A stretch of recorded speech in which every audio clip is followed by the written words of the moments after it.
Hey guys, it's Natalia and welcome back to my channel. For today's DIY in quarantine, I'm going to be showing you guys how I made these tie-dye t-shirts. So the first thing that I did was bought this tablecloth from Walmart just so that I did not get dye all over the patio, and my brother is going to be joining me in this video. You also need a pot of water, and this is the tie-dye kit that I got from Walmart. It comes with the gloves, the rubber bands, and of course the dye that you're going to need. So the rest of the supplies that you need is plastic bags and of course the white t-shirts.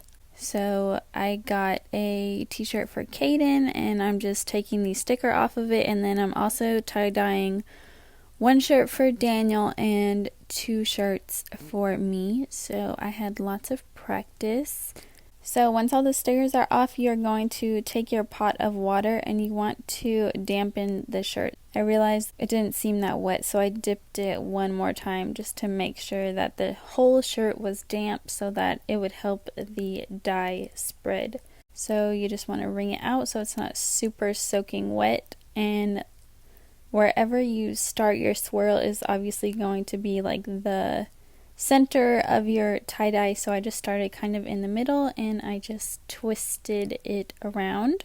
And then I took 3 rubber bands, and once you have the rubber band on, you can tuck the edges of the shirt in so everything stays nice and tight together.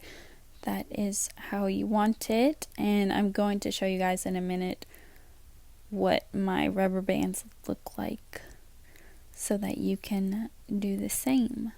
Alright, so the t-shirt is wrapped, and then I'm just going to take the black dye and squirt it in each of the little triangles, and then I also squirt it in the middle and then flip it over and then do the same.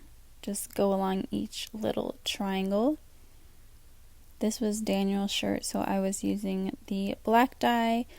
I bought black dye, pink dye, light blue, and dark blue. And you just want to cover as much or as little of the shirt as you want. I thought that was enough dye, so I just put it in the bag. And the directions on the box say let it sit for 6 hours, but 6 hours was going to be like 11 o'clock at night, and I didn't feel like sitting up that long and trying to wash all the shirts.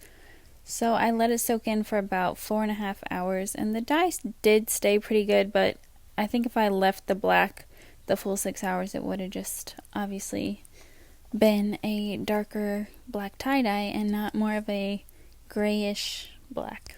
So yeah, I'm just repeating the process and doing the same thing for Caden's shirt. I only used 2 rubber bands since his shirt was tiny. And don't look at what my brother's doing. His tie-dye turned out unique, we'll say.